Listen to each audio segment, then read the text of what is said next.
Hello everyone, সবাইকে আমন্ত্রণ জানাচ্ছি এসকিউএল সার্ভার ফর বিগিনার্সের আজকের ভিডিওতে। সো আজকে আমরা দেখব SQL date time functions. Next ফাংশনটা হচ্ছে ডেট পার্ট। ডেট পার্ট আসলে কি? কোনো ডেট থেকে যে কোনো অংশ রিটার্ন করে।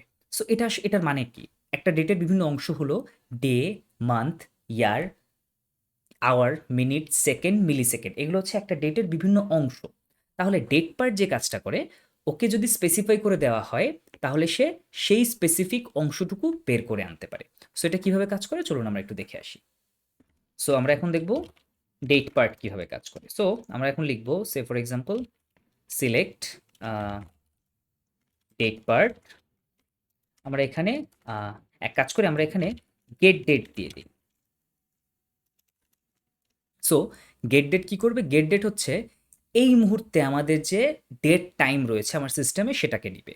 সো এই মুহূর্তে আমার এখানে মোটামুটি আমরা একটু দেখে নিই আমার এখানে কয়টা বাজে। সো এক কাজ করি, আমার সিস্টেম ডেটটাকেও একটু প্রিন্ট করে রাখি।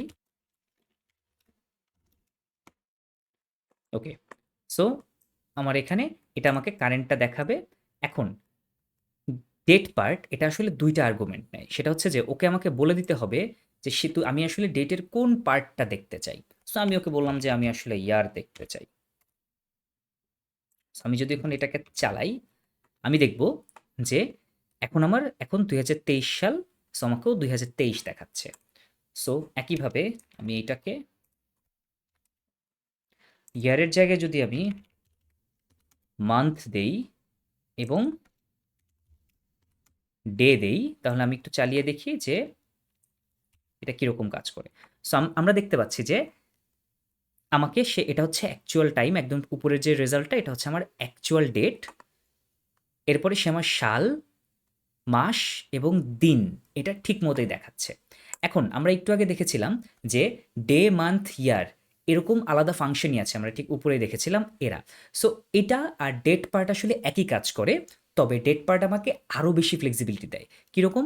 আমি শুধুমাত্র ডে, মান্থ, ইয়ার না, আমি চাইলে এখানে আরও ছোট লেভেলে যেতে পারি। আমরা এখানে আওয়ার দিতে পারি। সো আওয়ার দিলে কি হবে? সে আমাকে কততম ঘন্টা সেটাও দেখাবে। কারণ আমরা দেখতে পাচ্ছি যে আমি মাঝখানের পার্টগুলোকে একটু কমেন্ট করে দেই।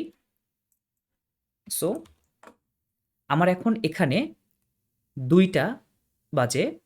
সো ও আমাকে আওয়ারে 2 দেখাচ্ছে। সো আমি আওয়ারের পরে আমরা একটু মিনিট লেভেলেও যেতে চাই এবং আমরা সেকেন্ড লেভেলে যেতে চাই। সো আমি দেখতে পাবো যে আমার এখানে 2টা বাজে 56 সেকেন্ড। সো 2টা মিনিট এখানে 0 এবং সেকেন্ডসে 56 দেখাচ্ছে। আমরা চাইলে আরও ন্যারোতে যেতে পারবো। আমরা কি করতে পারবো? আমরা এটাকে সেকেন্ডের জায়গায় মিলি সেকেন্ড দিতে পারবো। ও আমাকে মিলি সেকেন্ডে দেখাবে। আমরা মিলি সেকেন্ডের পরবর্তীতে দেখি তো আরও যাওয়া যায় কিনা। আমরা মাইক্রো সেকেন্ডে যেতে পারবো। ইভেন আমরা ন্যানো সেকেন্ড লেভেলেও দেখতে পাবো যে বর্তমানে যে টাইম রয়েছে সেটা ন্যানো সেকেন্ড লেভেলে ভ্যালু কত। অর্থাৎ ডেট পার্ট আসলে অনেক বেশি পাওয়ারফুল রাদার দেন এই ডে, মান্থ, ইয়ারের থেকে। সো ডেট পার্ট আসলে আমরা কখন ব্যবহার করি? ডেট পার্ট আসলে অতি সূক্ষ্ম সময়ের জন্য, মানে দিন, মাস এগুলোর জন্য আসলে ডেট পার্ট আমরা ব্যবহার করি না। আমরা ডেট পার্ট ইউজুয়ালি ইউজ করি ন্যানো সেকেন্ড, মিলি সেকেন্ড লেভেলের কোনো আমার যদি ডেটা যখন প্রয়োজন হয় এক্স্যাক্টলি সেই সময়ের জন্য। তো এই ছিল ডেট পার্ট। সো আমরা নেক্সট ফাংশনে চলে যাই। নেক্সট হচ্ছে ডেট অ্যাড এবং ডেট ডিফ। ডেট অ্যাড এই নামটা থেকেই বোঝা যায় যে এর কাজ হচ্ছে কোনো ডেটের সাথে কোনো কিছু যোগ করা। সো কোনো কিছু যোগ করা বলতে বোঝায় কোনো অংশের সাথে যোগ করা। অর্থাৎ আমরা একটা ডেটের সাথে ইয়ার যোগ করতে পারি, মান্থ যোগ করতে পারি, ডে যোগ করতে পারি, আওয়ার, মিনিট, সেকেন্ড, মিলি সেকেন্ড যে কোনো কিছু যোগ করতে পারি। সো এটা কিভাবে করব চলুন দেখে আসি। সো আমরা এখন দেখব ডেট অ্যাড কিভাবে কাজ করে। তো আমরা এক কাজ করি, আমরা এখানে আবার একটা ভেরিয়েবল ডিক্লেয়ার করি। তো আমরা এখানে একটা ভেরিয়েবল ডিক্লেয়ার করি, এটার নাম দেই again date. So date equals to, আমরা এখানে ডেট অবশ্যই ডেট এবং টাইম ফরম্যাটের। ডেট টাইম এটাকে আমরা বলে দেই গেট ডেট। ওকে কি এরর দিচ্ছে যে অলরেডি ডিক্লেয়ার করা হয়েছে, কারণ আমরা এইটাতেই উপরে ডিক্লেয়ার করে এসেছি ডেট। সো আমরা এটাকে ডেট নিউ বলে দিই। ওকে, সো এখন আমরা যেটা করব সেটা হচ্ছে যে আমাদের সিলেক্ট স্টেটমেন্টে চলে যাব। সো সিলেক্ট আমরা ডেট অ্যাড ব্যবহার করব। এখন আমরা যদি ডেট অ্যাডের উপরে হোভার করি তাহলে দেখতে পাবো যে ও আসলে ৩টা আর্গুমেন্ট নেয়। কি, কি? ও প্রথম আর্গুমেন্টটা নেয়, ওকে বলতে হয় যে আমি এই ডেটে কোন অংশে যোগ করতে চাচ্ছি, কোন অংশের সাথে যোগ করতে চাই। Year, month, day, hour, minute, second, millisecond কোনটা? তো আমি বললাম যে আমি আসলে মান্থে অ্যাড করতে চাই। ওকে, নেক্সট ওকে বলতে হয় যে কত যোগ করতে চাই। আমি বললাম যে আমি মান্থের সাথে আসলে ২ যোগ করতে চাই, অর্থাৎ ২ মাস পরের এক্সাক্ট তারিখটা পেতে চাই। তারপরে তাকে দিতে হয় যে ঠিক আছে, এবার তুমি আমাকে কোন ডেটের সাথে যোগ করতে চাও সেই ডেটটা দাও। সো আমরা যদি এটা এখন রান করি আমরা দেখতে পাবো যে আচ্ছা আমরা এখানে একই সাথে নিউ ডেটটাও সিলেক্ট করে রাখি যেন আমাদের বুঝতে সুবিধা হয়। সো প্রথম রেজাল্ট হচ্ছে আমার অ্যাকচুয়ালি এখনকার যে ডেট টাইম রয়েছে সেটা। আর নিচে যেটা আমরা দেখতে পাচ্ছি সেটা হচ্ছে মাসের সাথে ২ যোগ করা, অর্থাৎ এই যে মে মাসের ১৪ তারিখ সেটা ২ মাস যোগ করতে হয়ে গেছে ৭। ৭ মানে হচ্ছে আসলে জুন, জুলাই। সো জুলাই মাসের ১৪ তারিখ। সো এক্সাক্ট ডেটটা সে আমাকে দিচ্ছে, ডেট টাইম পর্যন্ত দিচ্ছে এবং সে ২ মাস পরেরটা দিচ্ছে। আমরা ২ মাস পরের না, আমরা আসলে চাচ্ছি যে ১ মিনিট পরে আসলে সে কি আমাকে ডেটা দিবে সেটা। সো বা পরের দিনের ডেটা, আমরা এখানে এটার জায়গায় ডে দিতে পারি। ১ দিন পরের ডেটটা আমরা চাচ্ছি। সো আমরা যদি এটা চালাই আমরা দেখতে পাবো আমরা মাঝেরটাকে কমেন্ট করে রাখি। সো আমরা দেখতে পাবো যে এই যে নিউ ডেটটা রয়েছে যেটা আমার এখন কারেন্ট যে ডেট, ডের সাথে ১৪ থেকে সেটা ১৫ হয়ে গেছে। সো চাইলে আমরা মিলি সেকেন্ড লেভেলেও এটাকে নিয়ে যেতে পারি। আপাতত আমরা এটাকে মিনিট লেভেলে নিব। সো মিনিট লেভেলে নিলে কি হবে, আমরা এখানে লিখব মিনিট একইভাবে। সো আমরা যদি এখন এটাকে চালাই ও যেটা করবে সেটা হচ্ছে সিম্পলি দুটোর তারিখ সেম রেখেছে, ঘন্টা ২, কিন্তু উপরে ২টা ৬ বাজে আমার এখানে ১ মিনিট যোগ করে সে ২টো ৭ দেখাচ্ছে। এটা আসলে কোন কাজে ব্যবহার করা হয়? ধরুন আপনি আপনার ডেটাবেজে যখন কোনো ডেট টাইম ডেটা রাখেন তখন সেখানে আসলে ডেটের সাথে সাথে এক্স্যাক্টলি একটা মিনিট আওয়ারও থাকে। ধরুন আপনি ডেটা রেখেছেন সেখানে ডেট আছে, ডেটের সাথে এরকম কিছু আওয়ার, মিনিট, সেকেন্ড এগুলো যোগ হয়ে থাকে। এখন সিস্টেম থেকে আপনি কাউকে একটা ডেট ক্যালেন্ডার থেকে সিলেক্ট করতে বলছেন এবং বলছেন যে এই ডেটের যারা আছে তাদেরকে আমাকে শো করে দেখাও।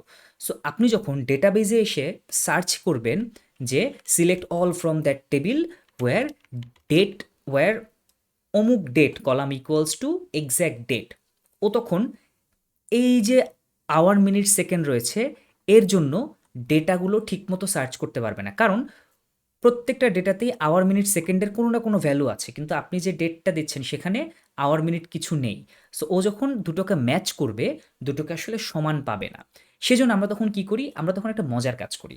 আমরা যেটা করি আমরা ওকে বলি যে ইউজার যে ডেটটা দিচ্ছে সেই ডেটের সাথে সেই ডের সাথে ১ যোগ করো, করে আরেকটা নতুন ডেট বানাও এবং সার্চ করার সময় সার্চ করো এই দুটোর মাঝখানে কারা আছে, বিটুইন এটা অ্যান্ড এইটা। সো এটাতে সুবিধা কি হয়, এটাতে সুবিধা যেটা হয় সেটা হচ্ছে যে আমরা খুব ইজিলি সার্চিংয়ের কাজটা করতে পারি। সো এবং অ্যাকচুয়াল ডেটা আমার যা যা পাওয়ার কথা সেই ডেটাগুলো আমরা সহজেই পেয়ে যাই। সো এই ছিল ডেট অ্যাড। এগুলো আমরা আনকমেন্ট করে দিয়ে রাখি। এই তো। সো আমাদের লাস্ট যে ফাংশনটা রয়েছে সেটাতে আমরা চলে যাই। আমাদের লাস্ট ফাংশনটা হচ্ছে ডেট ডিফ, অর্থাৎ এটা যেটা করে ডিফারেন্স বের করে, দুটো ডেটের মধ্যে আমাকে ডিফারেন্স বের করে দেয়। সো চলুন আমরা এটা দেখে আসি। সো আমরা এখন দেখব ডেট ডিফ কিভাবে কাজ করে। Select date diff. তো সো ডেট ডিফ আসলে কি করে, ডেট ডিফ আসলে ৩টা আর্গুমেন্ট নেয়। সো আমরা দেখি ডেট ডিফের ব্যাপারটা কীরকম। সো ডেট ডিফের প্রথমে হচ্ছে আমাকে ওকে বলে দিতে হয় যে আমি আসলে কিসের ডিফারেন্সটা চাই। আমি কি বছরের ডিফারেন্স চাই, ডের ডিফারেন্স চাই, মান্থের ডিফারেন্স চাই, নাকি ঘন্টার ডিফারেন্স চাই। সো এটা আমরা টেস্ট করব কিভাবে? আমরা এক কাজ করি, আমরা দুটো ডেট নিয়ে নিই। তো আমরা ডেট 1 বলি, date time equals to get date, এবং আমরা ভেরিয়েবল ডিক্লেয়ার করতে গেলে শুরুতে দিতে হয়, এবং আরেকটা ভেরিয়েবল আমরা ডিক্লেয়ার করি ডেট 2, এবং এটাকে আমরা সেট করি ডেট অ্যাড। আমরা আসলে এই যে গেট গেট ডেট দিয়ে যে ডেটটা পাবো সেটার সাথে সেটার ঘন্টায় 2 যোগ করব, করে তারপর আমরা নতুন ডেটটা বানাবো। সো আমরা কাজ করি গেট ডেটে, এখানে হচ্ছে আমরা একটু আগে ডেট অ্যাডের দেখে এসেছি যে আমাকে আগে বলতে হয় কোনটায় যোগ করব। সো আমরা আসলে ঘন্টার সাথে যোগ করতে যাচ্ছি। সো আমরা আওয়ার দিলাম, আওয়ার দেওয়ার পরে আমরা বলতে চাচ্ছি কত, আমরা 2 ঘন্টা যোগ করতে চাই, অ্যান্ড সবার শেষে আমরা দিব গেট ডেট। সো আসলে কার সাথে যোগ করতে চাই। সো এটা যদি আমি এখন চালাই, এখন আমি দুটার মধ্যে ডিফারেন্সটা দিয়ে দেবো, আমি দুটার মধ্যে ঘন্টার ডিফারেন্সটা চাই।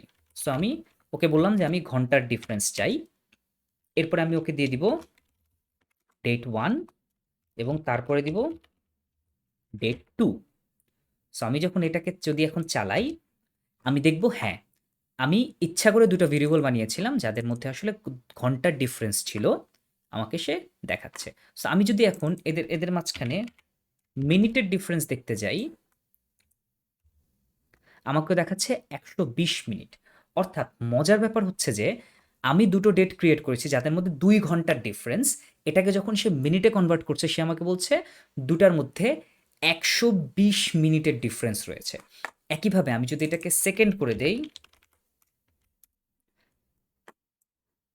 তাহলে আমরা ৭,২০০, কারণ আমরা জানি ১ ঘন্টায় ৩৬০০ সেকেন্ড, সুতরাং ২ ঘন্টায় ৭,২০০ সেকেন্ড। তার মানে হচ্ছে যে কোনো দুইটা ডেটের মধ্যে আমরা আসলে যে ডিফারেন্সটা যখন পাই সেটা কোন ইউনিটে চাই সেটা আমরা ডিফাইন করে দিতে পারি। সো এই ছিল ডেট ডিফারেন্স। এটা কি কাজে ব্যবহার করা হয়? এটা মোস্টলি ব্যবহার করা হয়ে থাকে, ধরুন আপনাকে কখনো বলা হলো যে কোনো একটা প্রোডাক্ট কোনো একটা ওয়্যার হাউসে এসেছে, এন্ট্রি ডেট আছে এবং এক্সিট ডেট আছে, আপনাকে বের করতে হবে এটা কত সময় আপনার ওয়্যার হাউসে পড়েছিল। এটা বের করার জন্য আমরা ডেট ডিফারেন্স এটা ব্যবহার করতে পারি, এবং ডাটাটাকে আমরা যে কোনো ফরম্যাটে পেতে পারি। সো এই ছিল আজকের ভিডিও। আমরা আজকে বেশ কয়েকটা ফাংশন দেখলাম এবং ডেট টাইমের সিস্টেমে এবং ডেট টাইমের সবথেকে বেশি ইউজ হওয়া ফাংশনগুলো আমরা দেখলাম। সো নেক্সট ভিডিওতে আমরা এসকিউএল ম্যাথ ফাংশনসগুলো কীভাবে কাজ করে সেটা নিয়ে দেখব। সে পর্যন্ত ভালো থাকবেন, ধন্যবাদ।